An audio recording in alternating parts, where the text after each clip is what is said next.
네, 이태원 클럽발 코로나19 확산세가 계속되자 유치원을 포함해 서울과 경북, 경기 부천, 경북의 일부 학교들은 오늘로 예정된 등교를 다음 주로 연기했습니다. 부천 물류센터 관련된 확진자가 15명으로 늘면서 집단 감염 확산의 우려가 큰 상황인데요. 관련 내용들 천은미 이대목동병원 호흡기내과 교수와 함께 짚어보겠습니다. 어서 오세요. 안녕하세요. 네, 일단 부천 대형 물류센터 감염 이야기 좀 해보겠습니다. 어제까지 14명이었는데 오늘 또 새벽 사이에 한 명이 더 추가되면서 지금까지 15명의 관련 확진자가 나오고 있는 상황입니다. 이 확진자들의 거주지를 보면 서울, 경기, 굉장히 지역들이 다양하게 분포가 되어 있어요.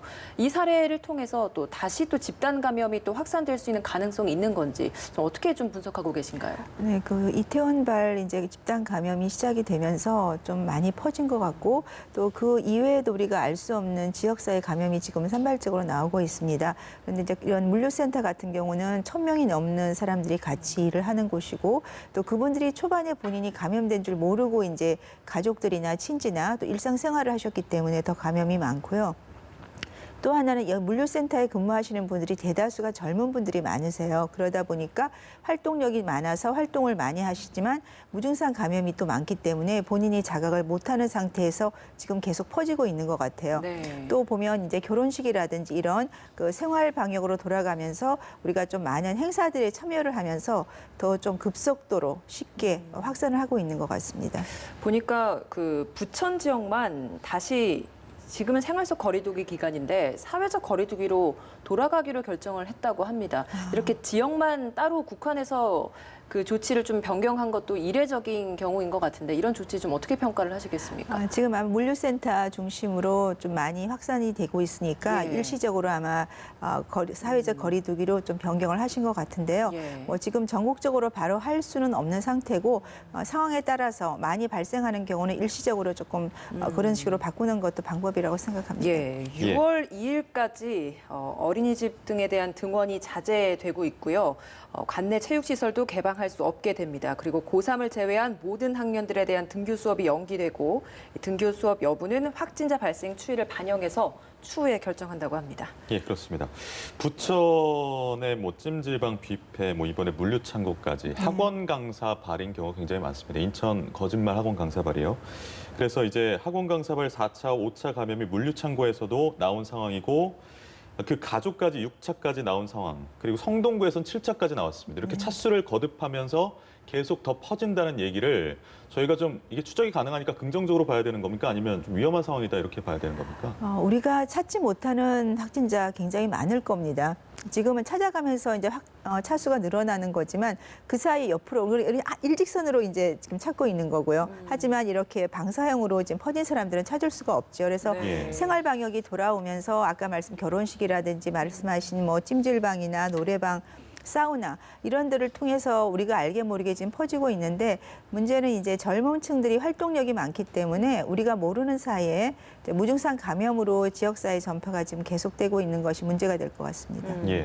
이 업체의 이야기를 들어보니까 감염 방지를 위해서 방역 수칙 굉장히 좀 잘 지켰다고 해요. 네. 하루에 2번씩 방역 작업을 했고 이 직원들 다 마스크와 장갑을 착용했다고 네. 하는데 특히 열 감지 센터기를 설치를 해서 열 증상이 있으면 그걸 또 출입을 할 수 없도록 또 다 통제를 했다고 하는데도 이렇게 확진자가 나왔습니다. 그 이유는 저희가 어떻게 좀 이해를 해야 되나요? 우리가 이 코로나19가 발열이 나타나는 경우가 한 절반도 안 돼요. 그래서 사실 발열 체크를 하는 거는 아주 증상이 활발할 때만 열이 나기 때문에 젊은 층의 무증상 감염이나 경증으로 앓는 경우는 발열이 별로 의미가 없습니다. 그래서 사실 또 아까 젊은 층들이 많은 이런 물류센터 같은 곳이라서 확산 속도가 빠를 것 같고 또 마스크를 하고 있지만 우리가 식사를 한다거나 휴식 시간이나 이럴 때 마스크를 다 벗지요. 그러면서 식사 시간에 대화를 하게 되고 그러다 보면 본인이 손이나 입으로 만질 수도 있기 때문에 비말 감염도 되지만 접촉성 감염도 충분히 가능성이 있다고 생각합니다. 예, 여기를 출입하시는 분들, 그러니까 직원분들뿐만 아니라 물류나 이렇게 협력업체 분들까지 한 3,600명 정도를 지금 전수조사하고 있으니까 그 결과 좀 기다려봐야 될 것 같고 여기가 이제 물류를 이제 수송하는 허브 같은 곳이지 않습니까? 네, 그렇죠. 그 중에서도 네. 신선식품을 네. 취급한다고 해요. 이게 신선식품이란 얘기가 소비자하고 정말 접점이 많은 그런 그렇죠. 물품이잖아요. 네. 여기에 대해서는 좀 그러니까 이 물건을 통한 전파나 감염의 가능성은 어떻게 평가하십니까?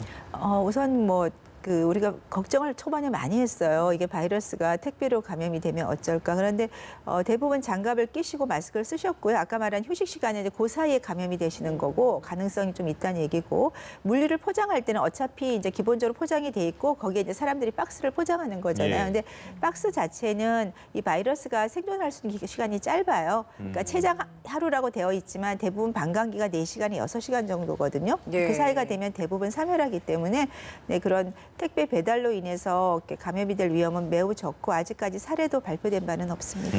그 업체에서 이야기를 하는 바에 따르면 방역 수칙 잘 지켰고 앞서 언급드린 것처럼 그리고 좁은 공간이 아니라 넓은 공간에서 일을 하는 거라 괜찮다라고 이야기를 했어요. 그래서 앞서서 처음 초반 확진자가 나왔을 때 자가격리를 하라고 통보를 받고 나서도 출근 가능 여부를 또 문자 메시지로 물어봤던 것이다라고 이야기를 하더라고요.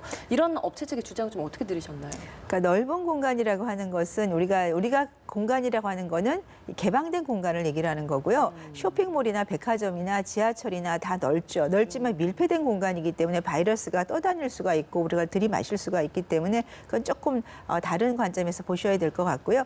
마스크를 잘 썼지만 말씀드린 대로 마스크를 벗는 시기가 많아요. 그리고 제대로 덥기 때문에 착용이 조금 잘 안 되는 경우도 종종 있습니다. 그런 걸 감안한다면 조금 더 선제적으로 예방을 했어야 된다고 생각합니다. 예. 이렇게 좀 장소를 좀 살펴봤는데 요즘에 이제 선별진료소에 확진자와 동선이 이제 간접적으로나마 겹쳐도 혹시나 하는 마음에 가시는 분들이 많다고요. 네. 이게 무증상 감염이 많은 지금 상황이다 보니까 이렇게 선제적인 조치가 좀 중요하다고 보시는 거죠? 그렇죠. 초반에는 우리가 증상 있는 사람만 검사를 하셨죠. 그렇지만 이 코로나19가 특히 젊은 층에는 30에서 50% 가까이 무증상이에요. 그러다 보니까 본인이 그 지역을 덜렸거나 조금 관계가 있다고 하면 검사를 하는 게 맞습니다. 특히나 젊은 층에는 증상이 없더라도 선제적으로 검사를 하는 것이 필요할 것 같습니다. 알겠습니다. 네, 오늘부터 2차 등교 개학이 시작됐습니다. 확진자가 나온 지역의 학교는 대부분 등교 연기가 됐습니다. 초, 중, 고, 유치원까지 포함하면 이게 전국적으로 한 450여 곳 정도에 네. 해당이 된다고 하더라고요. 이렇게 확진자와 관련된 곳은 선제적인 조치로서 등교를 또 일부 중지를 하고 그 일부 학교는 또 등교를 하고 이게 어쨌든 반복이 될 수 있게 되는 거잖아요. 네, 맞습니다. 그러면 이런 조치는 좀 적절하다고 보시는지 이 정도면 개학을 해도 괜찮다라고 봐야 되는 겁니까? 지금 고3에 오늘 한 명 또 나온 것 같아요. 예, 대구에서 나왔죠. 그래서 사실 부모님 입장에서는 한 명이라도 나오게 되면 내 아이가 그런 증상이 나타날 수 있다 걱정을 하실 거고 사실은 아무리 방역을 한다고 하더라도요. 우리가 마스크를 손을 대게 돼요. 그럼 만일에 감염자가 같이 있었고 그 마스크에 바이러스가 묻어 있다면 손이 가게 되면 나중에 식사 때 마스크를 벗죠. 마스크 벗을 때 보시면 아시지만 대강 벗어 그냥 집어넣거든요. 그쵸. 그거를 정말 철저하게 하는 경우는 거의 없어요. 의료진도 그렇게 못 하거든요. 그렇기 때문에 학교 내에서 감염자가 혹시라도 또 발생을 한다면 사실은 집단 감염 위험은 대단히 높습니다. 그래서 마스크를 안 벗게 하는 게 가장 중요하고 그러기 위해서는 사실은 수업 시간이 사실은 너무 길어요. 그걸 단축하는 게 제일 중요하고 앞으로도 좀 발생하신 걸 보셨겠지만 식사 시간 식당에서 감염이 제일 잘 될 겁니다. 그렇기 때문에 아이들 급식 시간을 조금 조정을 하든지 아니면 급식을 가능한 한 저학년은 안 하는 식으로 해서 좀 접촉 시간을 줄여주는 게 가장 중요하다고 생각합니다. 그러니까요. 지금 부모님들 걱정이 상당히 클 것 같은데 네. 자녀들한테 해야 될 당부는 뭐가 있을까요? 굉장히 어려운 당부가 될 것 같아요. 우선 마스크 써라. 너무너무 답답한데. 그리고 학교에서 수시로 손을 씻거라. 그리고 마스크 만지지 말고. 그리고 아이들과는 최대한 대화를 하지 말고 혼자서 공부하고 예. 식사도 혼자 먹고.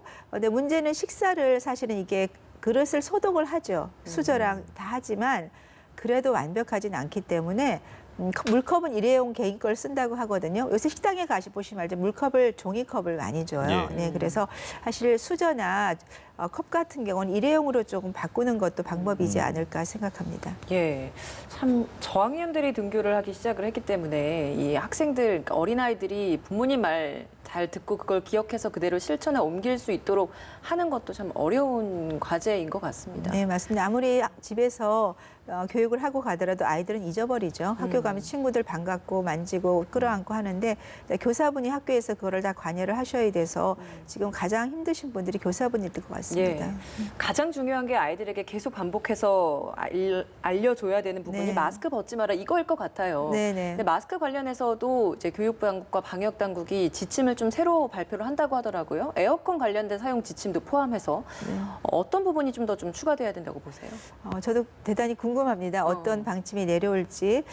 사실 이렇게 딱 아주 깨끗한 해결법은 없거든요. 제일 좋은 건 에어컨을 안 트는 게 가장 좋겠죠. 근데 에어컨을 틀게 되면 조금 두 번 바뀌었잖아요. 처음에 예. 3분의 1 창문 열고 틀겠다. 그러다가 다 막고 튼 다음에 전체적으로 환기를 하겠다. 예. 근데 저는 개인적으로는 당연히 점심시간 때 환기를 해야 됩니다. 아침에 와서 환기하고 점심 때 환기하고 시간제로 환기를 해야 되지만 그렇더라도 저는 에어컨을 틀 때는 반드시 문을 열어놓고 트는 거를 저는 좀 선호하고 그것이 더 안전할 거라고 생각합니다. 왜냐하면 예. 이제 마스크 문제가 덴탈 마스크를 권장한다 이런 얘기가 또 나오고 있습니다. 그러다 보니까 KF94를 쓰고 하루 종일 수업하기는 교사분들도 너무 힘들고 아이들도 힘들다면 덴탈이나 KF80을 쓰게 하려면 정말 안전하게 하려면은 그래도 이 공기 중에 떠 있는 바이러스가 밖으로 나갈 수 있게 문을 좀 열어놓는 것이 필요하다고 생각합니다. 네, 예. 말씀하시던 중에 어제 하루 신규 코로나19 확진자 수치가 나와서 전해드리겠습니다. 어제 하루 40명이 확진이 됐습니다. 그리고 국내 감염이 이 중에서 37명, 서울에서 19명, 인천 11명, 경기 6명, 대구에서 3명이 확진됐고요. 해외 입국자 중에서 검역 단계에서 1명이 추가 확진됐습니다. 이렇게 서울과 경기, 부천 물류창고발 확진자가 좀 많은 것 같고 이렇습니다. 지금 이 부분도 좀 짚어봐야 될 것 같아요. 그러니까 크게 좀 많이 증가한 부분, 어제하고 그제는 10명대였단 말이죠. 근데 이렇게 좀 증가한 부분을 좀 어떻게 저희가 이해하고 대비하면 말씀하신 좋을까요? 대로 이제 대규모 일반 회사에서 많은 분들이 모르고 접촉 감염이 되셔서 한꺼번에 나오신 거고 또 그 가족들이 당연히 감염이 되겠죠. 이 코로나19는 가족 간 감염이 제일 쉽게 됩니다. 그렇기 때문에 그분들이 아마 가족 감염하면 더 나올 수 있고요. 저는 사실 제일 걱정되는 학생들입니다. 예. 학생들이 지금 한 명씩 나오는데 이 학생들 좀 검사를 해보면 무증상 감염이 상당히 있을 거예요. 그러면 모르고 본인들이 접촉을 하기 때문에 학교 당국이나 정부 당국에서 이 등교하고 수업 시간에 대해서 정말 좀 진지하게 고심을 하고 정책을 발표를 해주셔야 될 것 같아요. 만일 학생이 확진자가 늘면 그때 가서 또 정책을 하는 건 저는 무의미하다고 생각합니다. 이렇게 사실 10명대 혹은 한 자릿수까지 나왔다가 이렇게 또 이태원발로 확 네, 늘었다가 그럼요. 다시 좀 한 10명대로 줄어들었다가 또 어떤 하나를 기점으로 또 이렇게 또 수십 명이 나오고 네. 있는 이 상황은 계속해서 또 반복될 거라고들 많은 전문가들이 예측을 하고 있잖아요. 네, 맞습니다. 이 상황에서 우리가 가장 좀 준비를 해야 될 것들은 아무래도 개인 방역이라고 봐야 될까요? 네, 그렇습니다. 다행히 지금 이제 감염되신 분들이 젊은 분이다 보니까 위중한 환자는 없다고 얘기를 하죠. 그렇지만 그분들이 감염을 시키기 때문에 감염 환자는 점점 늘어나고 그중에는 어린아이들이라든지 노약자가 또 분명히 확진이 되실 수 있거든요. 네. 그러니까 개인 방역을 하는 수밖에 없는데 사실 학교라든지 이런 대규모 회사에서는 개인 방역만 가지고는 어렵죠. 본인이 아무리 조심을 하더라도 전체적인 어떤 구조가 감염을 피할 수 있는 구조가 필요하다고 생각합니다. 예. 어제 하루 추가 사망자는 나오지 않았고요. 오늘 0시 기준으로 총 269명을 유지했습니다. 21,061명이 지금 검사를 받고 있습니다. 어제 0시보다 983명 줄어든 수치입니다. 이 부분도 좀 중요해서 좀 여쭤볼게요. 다기관 염증 증후군 의심 사례 우리나라에서도 지금 2건이 나온 상황입니다. 10세 미만 아동 그리고 10대 청소년이라고 봐야겠죠. 이 부분은 좀 어떻게 봐야 될까요? 초반에 이제 바이러스가 미주발 미국에서 온 바이러스라 이제 그런 얘기가 나왔고 제가 이제 다기관 염증 증후군 외국에서 미국에서 꽤 많이 나올 때 국내에는 없었기 때문에 말씀이 없어서 이제 몇 번 얘기를 했어요. 근데 그거는 이제 미국처럼 환자 수가 많이 는 경우에 그 가족들이 코로나19에 감염이 됐더니 그 후에 얼마 후에 아이가 걸리는 거예요. 근데 걸렸는데 코로나19에서 양성이 나오는 경우도 있고 음성이 나오는 경우도 있고 후에 항체에서 양성이 나오는데 그 발병 기간이 코로나19 확진 가족들 후에 한 4주에서 6주 정도 후에 생기는 거죠. 그러니까 이 아이가 코로나19에 감염이 되는데 그 과정에서 이제 과민 반응, 과민 면역 반응에 의해서 정상세포라든지 그런 데가 이제 침범을 받는 거고 화면에 보시다시피 이제 초기에는 가와사키랑 유사하게 급격하게 고열이 나고 그다음에 손발이 붓고 딸기혀, 눈도 결막도 빨갛게 변하면서 네. 그 혈관에 특히 관상동맥 같은 데 문제가 오면서 혈관염이 생기고 그런데 특징이 이 호흡기 증상보다는 복통이라든지 구역구토질 같은 이런 소화기 계통 증상이 거의 다 나타난다는 그런 차이점이 있고요. 네. 우리나라 사례로는 이제 어떤 병원체가 확인이 되지 않아야 되고 혈액 검사에서 그 염증 수치가 많이 올라가고 38도에서 40 가까이 되는 열이 하루 예. 이상 지속이 되면 우리가 이제 사례로 지금 정의를 하고 있습니다. 아. 그런데 이거는 대부분 많이 확진자가 늘은 경우에 발생하는 지금 특징이 있기 때문에 국내는 아직 그렇진 않아서 크게 걱정은 안 하지만 지금 아이들이 개학을 하고 등교를 했기 때문에 개중에는 발생을 안 할 수는 없겠죠. 혹시라도 발생할 수가 있습니다. 근데 다행스러운 거는 빈도가 대단히 적고 그런 개중에는 사망한 경우도 외국엔 있지만 대부분은 그렇게 아주 치명적이진 않기 때문에 초기에 발견해서 잘 치료를 하면 문제가 없다고 생각합니다. 이 소화계질이라고 우리가 불렸다가 이게 이렇게 이해를 돕기 위해서 다기관 염증 증후군이라고 명칭을 네. 좀 변경을 해서 저희가 부르고 있는 거잖아요. 네. 근데 이 질환이 자체적인 전염성은 없는 거죠? 이것이 이제 코로나19와 연관이 돼서 그 후에 어떤 본인의 면역 반응에서 부작용으로 나타난 게 아닌가 생각하기 때문에 예. 네, 그리고 코로나19가 바이러스 나오는 경우도 있지만 그러니까 회복하는 과정이 항체 형성 과정에서 나오기 때문에 전염성을 따지기 전에 이 아이는 벌써 대부분 이제 입원을 하겠죠. 그래서 전염 가능성은 저는 별로 높지 않다고 생각합니다. 지금 우리나라는 아직까지 의심 사례라고 네, 지금 이걸 그렇습니다. 칭하고 있잖아요. 네. 그러면 이게 정말 확진으로 우리가 이걸 명명을 할 수 있는 거는 뭐 어떤 기준인 건가요? 그러니까 증상이 아까 보여드린 그런 정도의 증상이 있으면서 코로나19 항체가 나오거나 후에 항체 검사에서 확진이 되면 우리가 그쪽으로 의심을 할 수가 있는데 아직은 두 사례 다 이제 코로나19 음성이죠. 음성이고 우리나라도 아마 대구 경북을 중심으로 이제 항체 검사를 곧 시행을 한다고 알고 예. 있기 때문에 항체 검사를 시행을 해보면 알 수 있을 것 같습니다. 알겠습니다. 소아 청소년 다기관 염증 증후군에 대해서 두 건 의심 사례가 나온 부분 짚어봤고 코로나19의 이제 대규모 유행 이후에 손 씻기하고 마스크 착용이 기본이잖아요. 네. 이걸 좀 잘하다 보니까 병원 내에 이제 감기 환자가 많이 줄었다고 네. 하더라고요. 교수님 어떻게 좀 체감하세요? 네, 초반부터 그걸 굉장히 기대를 많이 했고 정말입니다. 제 환자들도 초반에 봄에 폐렴 환자가 많은데 폐렴이 대단히 많이 줄었고 그러니까 호흡기 질환은 당연히 마스크가 정말로 좋은 방법이거든요. 저 같은 경우는 지하철 탈 때마다 옛날부터 덴탈 마스크를 쓰고 다녔어요. 근데 지하철처럼 밀접한 대중교통은 굉장히 사람이 많죠. 그 과정에는 바이러스가 감염되기 쉽고 그래서 아마도 올해 우리가 이렇게 철저하게 마스크를 잘 썼기 때문에 호흡기 질환이 감소하는 건 물론이고 그러다 보니까 고령층에서 폐렴으로 사망하거나 그런 빈도도 많이 주셨을 것 같고요. 네. 아마 결핵이 우리나라가 대단히 많습니다. 예. 51인데 올해 결핵 빈도가 아마 내년에 통계를 내면 저는 개인적으로 많이 줄었을 걸로 생각하기 때문에 만일에 정말 결과가 그렇게 나온다면 결핵을 예방하는 가장 중요한 방법은 마스크라는 게 아마 증명이 될 것 같습니다. 그렇습니다. 자가격리 조치 어긴 그 사람에 대한 법원 판결 내용이 하나 네. 있어서 좀 짚어보고 싶습니다. 감염병 예방법이 강화된 이후에 처음으로 이렇게 선고가 내려진 건데 실형이 선고됐습니다. 네. 징역 4월에 실형이 선고된 건데 실제 지금도 자가격리 대상에 포함이 돼서 그 자가격리를 철저하게 잘 지켜주고 계신 분들도 있을 것이고 몸이 간질간질하신 분들도 네. 분명히 있으실 것 같아요. 이분들에게 시사하는 바가 굉장히 클 것 같거든요. 네. 자가격리가 본인은 좀 답답하지만 2주기 때문에 하실 수 있는데 이제 계획 중에는 이제 너무 답답하니까 이탈을 하시는데 본인은 증상이 없죠. 그렇지만 그것이 타인에게 얼마나 큰 피해를 지금 이태원 클럽 발로 지금 몇백 명이 감염이 되지 않습니까? 그걸 생각한다면 이번에 이런 조치는 일정 경고의 어떤 그런 의미가 있다고 생각하고 앞으로는 자가격리에 대해서는 조금 좋은 사례가 되지 않을까 생각합니다. 예. 예. 우리가 지금 나누고 있는 이 얘기들을 일갈해줄 그런 소식이 곧 들려와야 될 텐데 이게 네. 백신 얘기입니다. 이제 네. 미국의 제약업체 노바백스가 사람을 대상으로 한 1차 임상 시험에 착수를 하겠다고 밝혔는데 이게 모더나 때랑은 어떻게 다른 건가요? 모더나랑은 크게 다르다고 생각은 하지 않고요. 모더나 때는 이제 우리가 항체가 45명한테 다 생겼고 그다음에 중성 그 뉴트럴 그러니까 중성시키는 중화시키는 항체가 한 8명 정도에 생겼다. 이제 그런 보고가 처음이었죠. 모더나가. 그다음 이번에 거도 이제 그 일례로 같은 걸로 생각이 들고요. 그리고 사실은 이제 옥스포드하고 아스트라제네카라는 회사가 합작을 한 그게 사실은 더 일찍 시작을 했죠. 그거는 예. 지금 임상 이상이 지금 들어가고 있는 상태고 아마 3만 명 정도 굉장히 대규모로 들어가고 있는 것 같고요.